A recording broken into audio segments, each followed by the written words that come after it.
বিভিন্ন সূত্র থেকে আমরা খবর পাচ্ছি ভাঙড়ের বিধায়ক প্রত্যেকটা গ্রাম পঞ্চায়েতে 3 থেকে 5 লক্ষ করে টাকা দিয়েছে শুধু খাতি বোমার মশলা কেনার জন্য,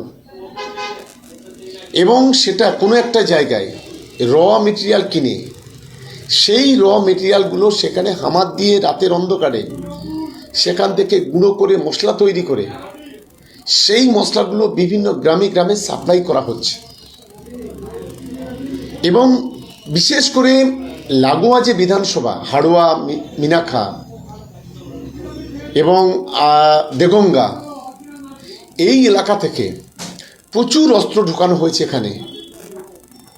লক্ষ্য একটাই, যে কোনোভাবে ক্ষমতা ধরে রাখতে হবে, ভাঙড়কে সে রক্তে ভেসে যাক আর মানুষ খুন হোক, কোনো দায়ভার নেই, শুধুমাত্র ক্ষমতা দখল করতে হবে, এটাই হচ্ছে তার মূল লক্ষ্য। তার উদাহরণ গত কয়েকদিনে আপনারা 3-4 দিনের মধ্যে এগুলো দেখলেন।